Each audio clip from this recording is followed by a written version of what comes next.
Hello, everyone. Welcome to the second week of our spiritual practices series.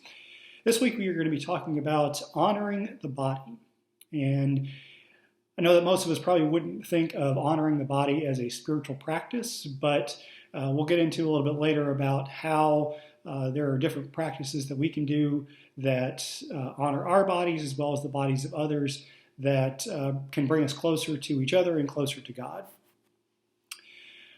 One of the things that we have to acknowledge to start with is that Christians have a fairly complicated relationship with bodies. For a long time, bodies were thought to be pretty scandalous. And there was a school of thought in the early church called Docetism or Docetism. I'm not real sure exactly how to pronounce it, but it was the belief that Jesus was not fully human. And it was the belief that Jesus was really an apparition or a phantom, and that Jesus could not possibly have been human because there was nothing that could be divine about something as flawed as the human body. And so that was one of the early ways that there were people in the church that viewed the body. But on the other hand, Christians have also recognized the vulnerable nature of bodies and have come to believe that we as Christians are called to protect every human body, especially those of the poor and marginalized. This, of course, does not mean that we've always done a good job of that. The reality is that we as Christians have a long history of valuing certain bodies over others. We as Christians have in the past and in some ways continue to value white bodies over black and brown bodies, male bodies over female bodies, and heterosexual bodies over LGBTQ bodies.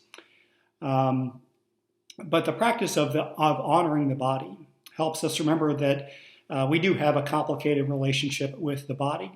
And at the same time, it helps us try to move beyond that complicated relationship and honor our bodies as well as the bodies of others. So there are certain things we can do during this time that can help us honor our bodies. The first thing we can do is stay home. This helps us not only keep ourselves healthy, but also others healthy. So we should certainly limit trips outside the house, especially since we're under a stay-at-home order here in North Carolina, and so that we can encounter as few people as possible. And just keep in mind this should extend to everyone living outside our houses, including our family members. The second thing is what theologian Stephanie Paulsell writes about in her section of the book, Practicing Our Faith, bathing and adorning our bodies. Again, you wouldn't necessarily think of this as a spiritual practice, but we have to remember that God created us in God's image and called us very good. You know, in the creation story, God creates things and calls them good, but when God creates humanity, God calls it very good. And so we have to remember that and honor that by honoring our bodies and taking care of them.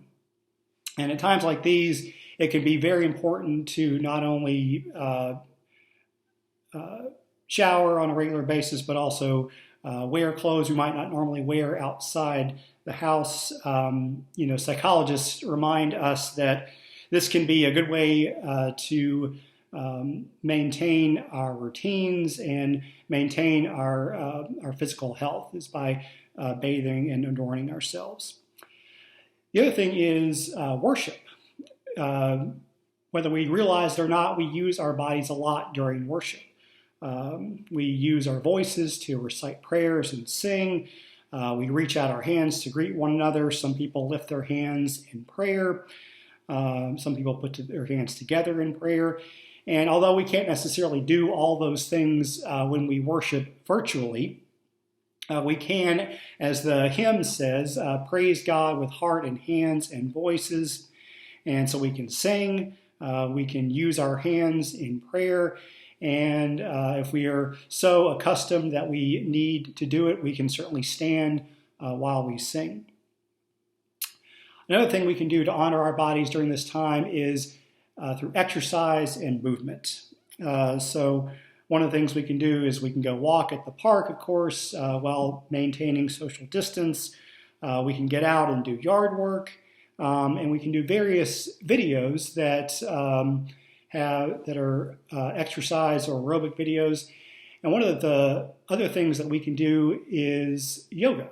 And I'm going to bring in our resident yoga expert to talk a little bit about yoga and how yoga can be a spiritual practice.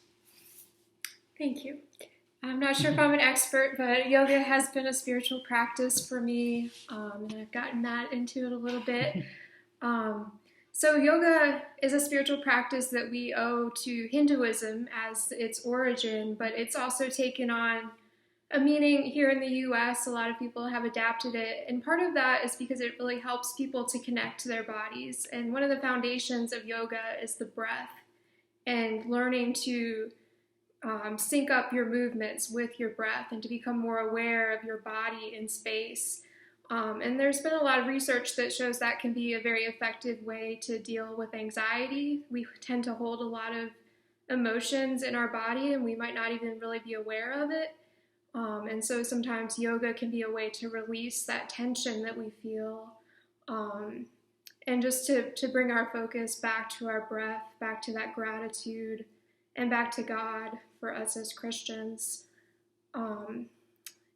In addition to yoga, I think just grounding practices in general can be very helpful when we're going through these anxious times, when we feel like things are out of control, just to stop and notice yourself in space and time, to think about what can you hear around you, what can you see, what can you feel.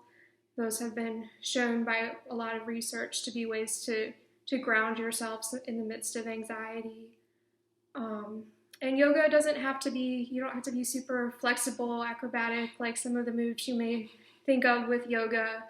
There's gentle yoga, there's even chair yoga. If it's hard for you to get on the ground and get up from there, there's yoga that you can do just sitting in a chair, just very gentle stretches, but that can make a really big difference. And all you have to do is go to YouTube and, just search for yoga, and there's tons of videos for every level. So I would encourage you to try it if you haven't. All right. Thank you so much. In addition to yoga videos, there are any number of different exercise videos. There are, aerobics videos, there are walking videos, there are any number of those kind of videos that you can find on YouTube. I believe there are a lot of services right now that are offering, that are normally cost a monthly fee, but right now, because they know people are at home and trying to do exercise at home, that are free right now. So you can probably just Google, free exercise videos or different exercise video services, and they can pop up, and they'll probably tell you that they're free for a certain amount of time, so that because they know people are home and needing to do some exercise at home.